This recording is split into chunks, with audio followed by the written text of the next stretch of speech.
trucks this poor guy. Oh, no. Oh, I like these highlights. Come on, Fee, give me something here. Man, I was making sure he didn't lower his helmet. He lowered his shoulder on him, hit him with his forearm. Get off me. Yeah, little guy. Yeah, that's it.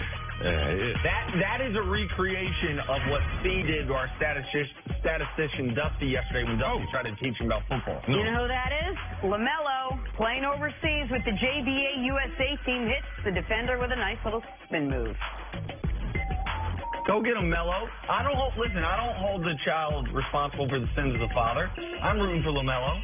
I've been telling you guys from the beginning, he's the one that I was worried about in this whole Ball family chicanery. Hope he gets it together.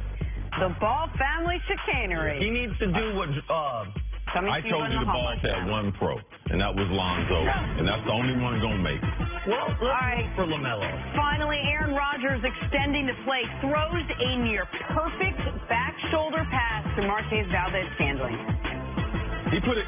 He couldn't drop this one. I mean, this one split his numbers, hit him right in what they call the bread basket. Back shoulder fade, defender can't see the ball. Aaron throws it right at his head. Ball drops right under. He almost dropped it. He tried to drop it. That's why I said he couldn't drop that when the ball called him. All right, the NFL's Week 6 is in the books, but we are still talking about some of the best it had to offer, namely Chiefs and Pats. New England might have won Sunday night, but the Kansas City Chiefs certainly put on a show on national television. Patrick Mahomes nearly pulled off a miracle comeback against Tom Brady, leaving quite the impression on the New England quarterback. They got a good offense. I mean, he delivers the ball. Those guys have a lot of speed. They catch and run with it. Tyreek Hill play there at the end was pretty spectacular. Jump up, catch the ball, and then his ability to accelerate is, there's no one like him in the NFL. He's so talented. So between Kelsey, Hunt, Sammy Watkins, the way Mahomes can throw the ball, it's going to be tough to stop those guys too. So they got a good team. I'm sure they'll be there in the end. One thing you always notice about Tom Brady, he watches the game even when he's on the sideline. He knows what everyone else does. He's so tuned in to how good his opponents are, or when he goes to game plan against them. See, which team do you trust more moving forward, the Patriots or the Chiefs? It's hard to say you trust another team more than you trust the Patriots, because it's not X's and O's. It's all the situations that lead up to it. It's all the players over the next 10 weeks that are going to be hurt, all the adjustments that you're going to have to make, who's going to reinvent themselves week after week, which team will be better now in December. And New England has passed all those things with flying colors. So it's not a matter of the X's and O's. They have Tom Brady. They have Bill Belichick. They face more adversity than any team out there. It's the Patriots, and how they do things is what I have to trust more. Now, Kansas City has a lot of talent. I believe their offense will be explosive. It's hard to be last in yards per game and think you're going to trust that defensively. Because that right there, that's time of possession right there. So you're going to have games. What if you have bad weather? And what if you have a game where a team has the ball 36, 38 minutes? How are you going to win those games? You have to play a perfect game. Can't turn the ball over. So it puts a lot of pressure on the offense. That's why I got to trust the Pats more. We both sat here yesterday and said that we believe the Chiefs are better. That if this game were in Arrowhead, they would have won. That the Patriots played their perfect game, and the that Chiefs if there was didn't. 10 more seconds or 2 minutes on if the Chiefs got the ball last, they would have won. And that the Chiefs have reinforcements coming in the form of Justin Houston and potentially Eric Berry. I still believe all of those things. I also think you have to trust the Patriots more. Because the Patriots, we know they can sustain injury. We've seen them do it. We know they can execute a playoff comeback. We saw them do it 2 years ago in the Super Bowl, last year in the AFC Championship game against the Jaguars. What's the Chiefs' playoff memory? Blowing a 3-score lead to Marcus Mariota at home. That was this past year. I understand it's a different quarterback. Thank goodness. Right. What's Andy Reid's great playoff memories with the Chiefs? There aren't any. Losing the game that I mentioned right there, losing a game to the Steelers where you score 2 touchdowns, they score none, it's at home, and you still lose that game. Like, for all of those reasons, you have to trust the Pats more, even if you think the Chiefs are better, even if you think the Chiefs are more talented. That's what they've earned and what Brady's earned. And I thought Coach made a very interesting point yesterday when I pressed him on, all right, if you don't believe in Patrick Mahomes, what young quarterback do you believe in? Do you believe in Carson Wentz? And he said, well, I'd like to see Carson Wentz in a playoff game before I say that. As much as I believe Patrick Mahomes is a star in this league, his first playoff game, we saw nerves at the beginning of this game against the Pats. We saw him miss a touchdown pass to Kareem Hunt on that wheel route. They had him. It wasn't that some great coverage. He just missed him. Like, what are the nerves going to be for Patrick Mahomes in his first playoff game? Because I'll tell you what Tom Brady's nerves are going to be. None whatsoever. It's going to be whatever playoff game they play to start their postseason is going to be roughly the 35th biggest game of Brady's career. So for all those reasons, I think you have to trust the Patriots more. The one thing that Tom Brady has over Patrick Mahomes is the one thing he'll always have over Patrick Mahomes until he goes through it is experience. And the experience keeps you steady and calm. The experience has made you, play through all these adversity and the different situations and all the things that this young phenom has yet to do. So when you talk about trust, really, most of it comes with having done it, having had a coach who put you through it and prepared you for it, does it not? Yeah, he had more experience than Nick Foles, too. And they lost. Absolutely. All right, so it's about the team playing and can their defense.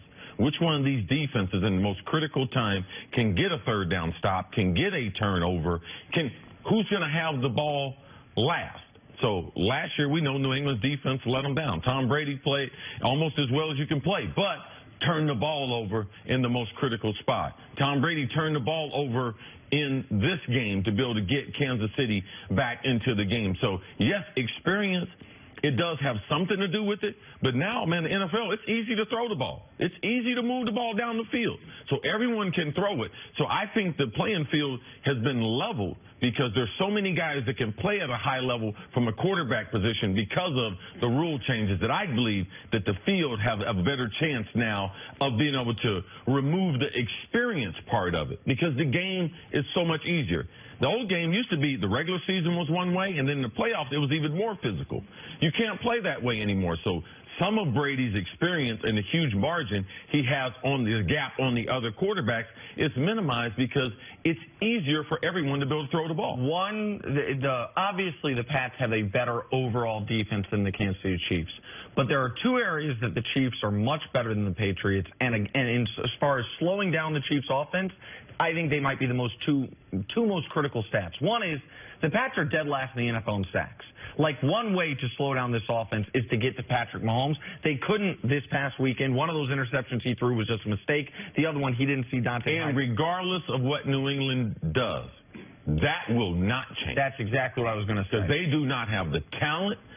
And I know what Belichick's not going to do.